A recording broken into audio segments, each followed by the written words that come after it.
So David Cameron says some local authorities are just unable to cope with the number of immigrants. He's proposed caps on in-work benefits to try to discourage people from coming here. Well, joining us now to discuss that are Saira Grant from the Joint Council for the Welfare of Immigrants and Harriet Sargent, a journalist, author and research fellow at the Centre for the Policy Studies. They're both in central London. Before we get started, though, a reminder that you too can join in the debate. You can tweet us at Sky News, at Sky Samantha, including the hashtag Sky Debate. You can text us on 84501 or email news@sky.com to let us know what you think. Or if there are any points you want to put to our guests here, we'll read some of your comments out as we go along. Ladies, welcome to you both. Very good morning. Saira Grant, if I could start with you.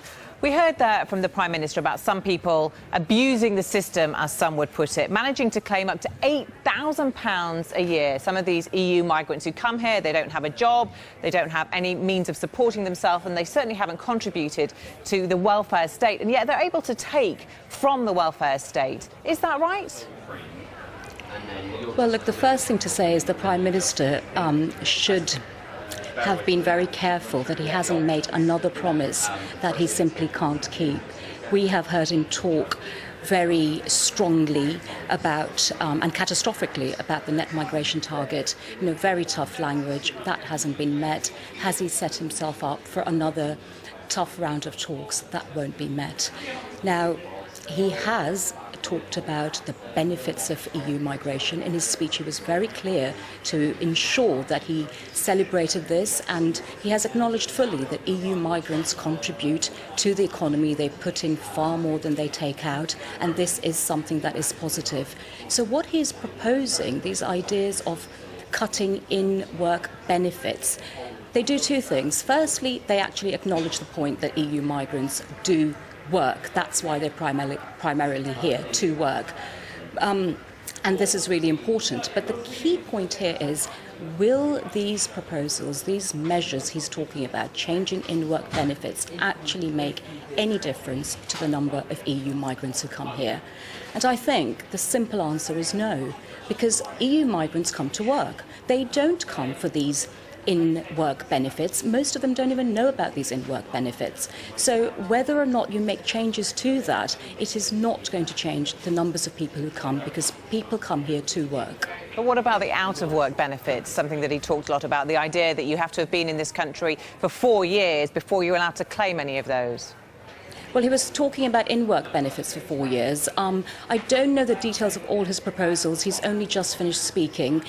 We would need to look very carefully at everything he's proposed. I mean, already at the moment, EU migrants can't claim benefits for the first 3 months. I know he's talking about increasing this, but remember what all of these proposals, as he's acknowledged, will require significant European consensus and probably treaty change, which is a very difficult thing to negotiate. And he's put us on this course to negotiate these changes. But again, let's look at both things. Are the pull factors these benefits? Well, I don't think they are, because we know statistically there's overwhelming evidence that people who come here come to work, and most EU migrants are working. So yes, some are on low-paid jobs and therefore benefit from the in-work tax credits, but that is a very, very small minority. I mean, for Eastern Europeans, it is only 10% of Eastern Europeans who claim in-work benefits in the first year, and that is actually only 7,000 people. OK, let's put that to Harriet Sargent. What do you think, this idea of restricting benefits? Is it going to stop people coming from this country? Well, first of all, I agree that the difficulty of Cameron to get this to change the EU countries, I mean, it's going to be really hard for him to get EU countries to agree this. I mean, southern countries like, for example, Spain, have very high levels of unemployment, especially among the young. And how they're coping with their recession is simply exporting their unemployed to the UK. So they are not going to agree easily to these changes. Now, the fact that even if he strips out all the in-work benefits, even if he does that, we still have a much higher minimum wage than in most Eastern Europe countries. I mean, certainly higher than in Poland or Bulgaria. So that is not going to stop them coming to this country. Saira, I want to bring in another point about benefits that a lot of people have questions about, and that's the idea that you can come here as an EU migrant and you can claim benefits for children who don't live here or back in your home country and send that money abroad. And that upsets a lot of people. They don't understand why that should be so. Well, this is because these are our benefit systems. This is what we have in place, and it applies equally without discrimination to everybody who is here and working. So whether you are indigenous British or an EU migrant, if you're working, you're contributing, you're paying your taxes, these are some of the benefits, depending on your income level, of course, that you receive. Now, I understand that many people see this as something that doesn't seem fair, but let's not forget, EU migrants who are here are working and are contributing in taxes, which then form the revenue for these benefits. Sorry, can I just interrupt here? Because, I mean, we keep on saying that EU migrants are contributing. But, I mean, actually, if we look at the figures, this is just not the case. I mean, if you look at what a family of 2 children, one partner is on the minimum wage, they contribute £29 a week in tax and national insurance, but they receive £359 a week in tax credit, housing benefit, child benefit. So this is not a contribution. And what percentage of people are you talking about? Because there are people across all levels of income. The contribution, I mean, the UCL study that has now been unequivocally verified twice over the last 10 years, we've got a 20 billion net contribution to the economy. EU migrants put in far more than they take out. No, it hasn't actually.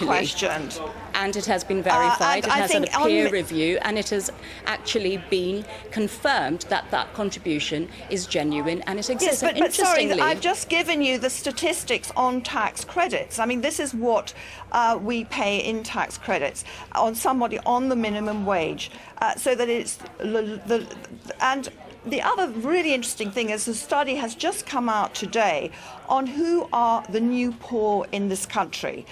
Traditionally, it was always pensioners who were poor.